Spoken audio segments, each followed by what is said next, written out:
The story of modern Iran is a collision between a monarchy with a history dating back to the Persian Empire and a frustrated nation with massive oil reserves historically coveted by Western powers.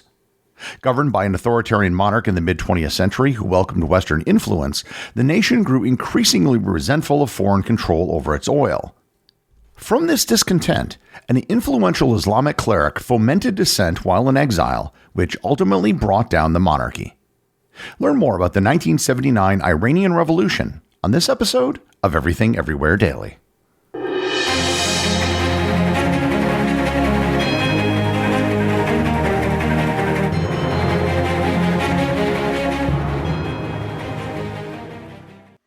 This episode is sponsored by Quince. For months, I have been telling you about the high-quality products at great prices at Quince, but I want to share with you a recent experience I had with them. I recently purchased a new laptop bag from Quince. I ordered it online and waited for it to arrive, but it never showed up. It turns out the Postal Service lost it. Not Quince's fault, but I went to their website to report it. I was able to contact a live customer service agent via chat. They confirmed the issue and had a new bag sent to me immediately. The entire process took about a minute. No hoops to jump through and no waiting. Quince works directly with top factories and cuts out the middleman, so you're not paying for brand markup, just quality clothing. And they also happen to have amazing customer service. Refresh your wardrobe with Quince. Go to quince.com/daily for free shipping on your order and 365-day returns. Now available in Canada too. That's QUINCE.com/daily.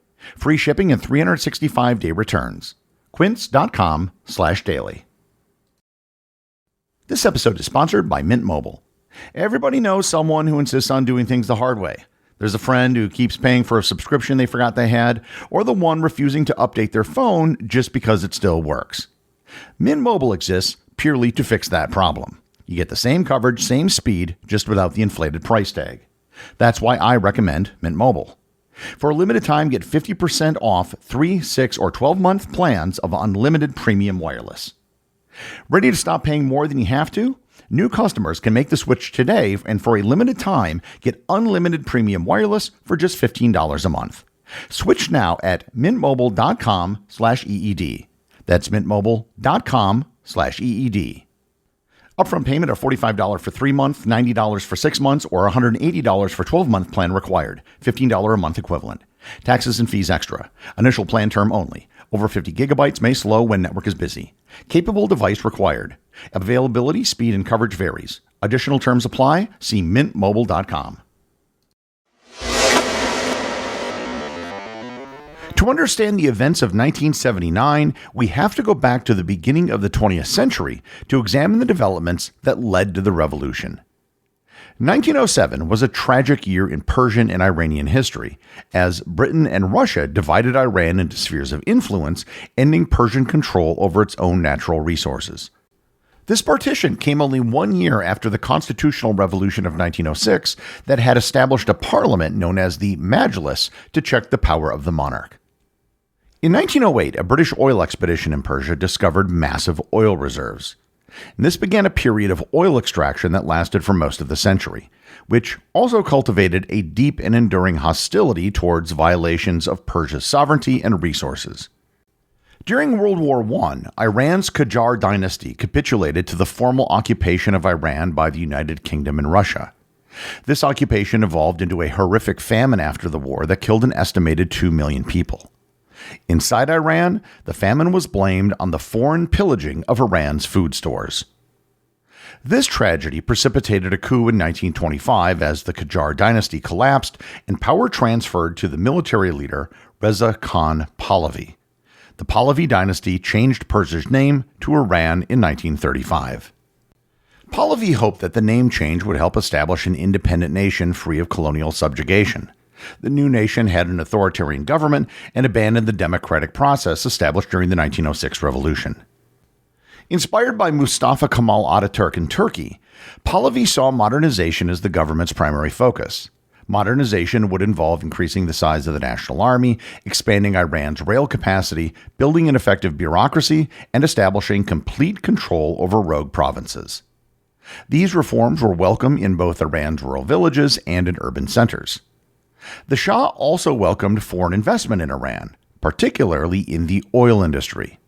The Shah and his inner circle amassed astonishing wealth as Iran became the world's second largest producer of oil. While all this was happening, Iranian nationalism was simmering under the surface. A clumsy transition from Reza Shah to his son Mohammad Reza Shah at the beginning of World War II was caused by a joint British-Soviet occupation of the nation to protect oil trade routes. On the streets of Iran, the perception was that Iranian authoritarian rule enriched the elites at the expense of Iranian sovereignty and oil wealth. The power of the Majlis parliament had been weakened during the foreign occupations and authoritarian rule, yet it asserted its influence in 1951 when it elected Mohammad Mossadegh as prime minister. Mossadegh emerged in 1949, initiating a national debate over the nationalization of Iran's oil resources. He became a heroic figure in the country and an enemy of the United States and Britain. Mossadegh's goal of nationalizing Iranian oil resources had powerful allies on the streets of Iran. His strongest allies were the Bazaarists, a powerful class of merchants and traders in Iran. The Bazaarists could influence public opinion through their control over the bazaars, and with the backing of the Bazaarists, Mossadegh's power and influence surged. The Shah had to act to keep control, so a plan was hatched along with the backing of the United States and Great Britain. The CIA and MI6 launched Operation Ajax, which was a plot to remove Mossadegh and to reestablish the autocracy of the Shah. The mission was formally acknowledged by the CIA in 2023. In the context of the times, Mossadegh's efforts to nationalize the oil industry was viewed as a threat to the Cold War balance. In July of 1953, the complex campaign against him began with an effort to flood the bazaars with reports intended to discredit Mossadegh. The British and Americans realized that the easiest way to discredit the popular nationalist was to drive a wedge between him and the Bazari support. Mossadegh was cast as a communist poised to destroy Bazari's influence in the Iranian economy. Government-run newspapers reported that Mossadegh intended to nationalize not only Iranian oil, but Iran's entire economy, which would severely limit the Bazari's economic influence in the country. And the accusations didn't stop there. Perhaps more devastating were the attacks on Mossadegh and his plans for the Islamic faith in Iran. The bazaars and mosques were flooded with propaganda accusing Mossadegh of plans to nationalize Islam by taking religious authority away from Islamic clerics. Project Ajax had spread unrest from the bazaars to the mosques throughout Iran and divided Mossadegh from the two most powerful forces in the country, the Bazaarists and the Shiite clerics. In August of 1953, the Shah formally signed a royal decree relieving Mossadegh of his office, and after a clumsy coup in which the Shah fled to Iraq and was later returned to power with the help of American operatives, the campaign succeeded officially in ousting Mossadegh. To avoid creating a martyr, the Shah relegated Mossadegh to a decade of house arrest. He died in isolation, but the nationalist movement he had lit still was burning. The Shah resumed to his modernization campaign and introduced modest reforms to placate the powerful Bazari Shiite cleric alliance. He also returned to a program of expanded foreign investment and engagement in Iran's oil industry. All the while, Iranian nationalism continued to simmer under the surface. A surge in oil prices in the 1970s brought great wealth to Iran. However, the prosperity from this windfall didn't impact everyone equally. While the Bazaarist merchant class experienced rising personal incomes, the wealth of Iranian elites expanded at a far greater rate.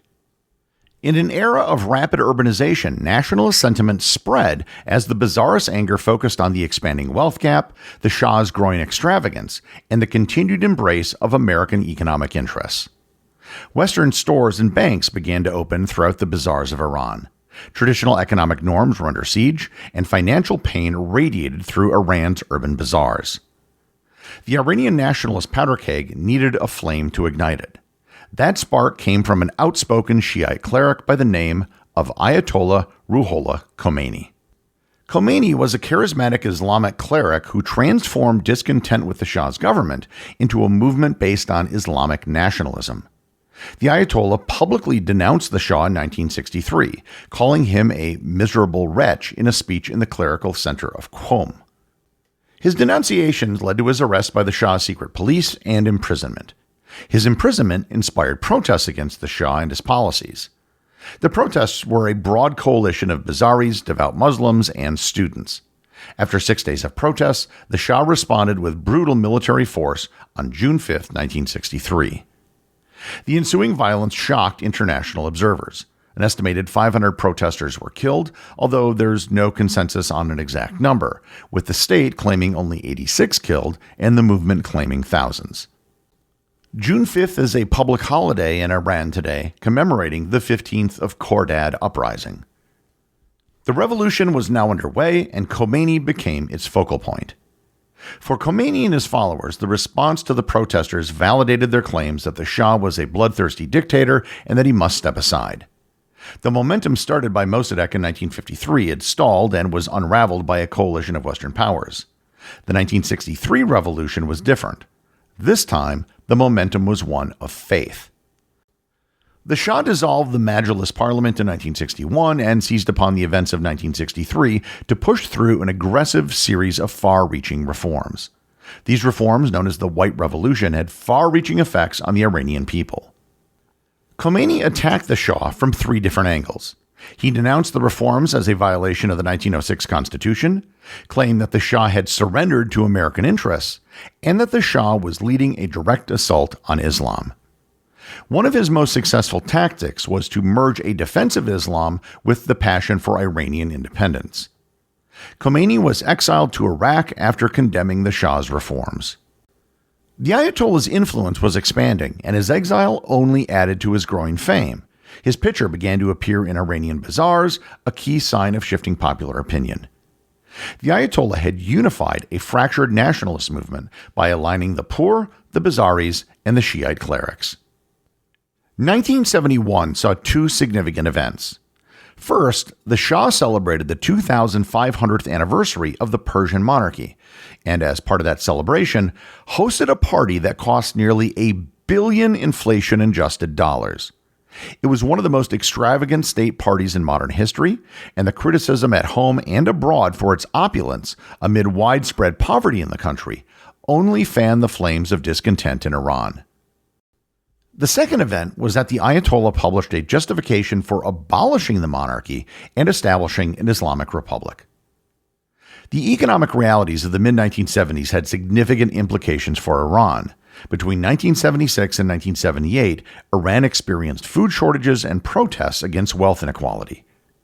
The windfall from Iranian oil exports had done little to expand opportunities and wealth for lower-class Iranians, and the anger was palpable in the bazaars. Volatility in the oil markets and a dramatic decline in demand had devastating effects on the Iranian population. The economic unrest galvanized anti-Shah nationalism that had been simmering since 1963. To control public opinion in the bazaars, the Shah targeted the opposition by sending a secret police into the markets. The bazaarists were the focus, and many were arrested and even sent into exile. The government launched a propaganda campaign to discredit Khomeini. However, what had worked with Mossadegh years ago no longer worked this time. The Shah was diagnosed with lymphatic cancer in 1974, and his health was starting to fail. While the Shah's public presence was diminishing due to poor health, the Ayatollah launched a remarkable campaign against the Shah. The Ayatollah began recording political sermons on audio cassettes and smuggled them into Iran. These cassettes were played in the bazaars and further accelerated the movement against the Shah. And it was a brilliant strategy, as the Ayatollah was able to do an end run around the Shah's control of Iranian media. The Ayatollah framed the revolution as a religious struggle to reclaim Iran's soul, positioning the mosque as the final fortress against an out-of-touch monarchy that had traded Islamic tradition for American interests. The Ayatollah put this in perspective after the revolution's success when he said, quote, "We did not make the revolution for cheap melons, we made it for Islam." The Shah's cancer caused him to disappear from public life in 1978. During his absence, an increasingly desperate state continued to crack down on demonstrations, hoping to extinguish the fire Khomeini had ignited. However, this proved to be a futile effort. The Ashura protests of December 1978 marked the point of no return. While exact numbers are impossible to verify, the movement effectively brought the nation to a standstill, emptying the bazaars and flooding the streets of Tehran with millions of protesters. By early 1979, the Shah of Iran was dying. He left for medical treatment and never returned, and he died a year later from lymphoma. The Ayatollah returned to Iran on February 1, 1979, after 16 years in exile. On February 10th and 11th, he had mobilized his opposition to take power by force as they seized prisons, police stations, and military installations. The Iranian military declared neutrality and stated its intention not to interfere in the growing movement. And with that, the Iranian monarchy was effectively over.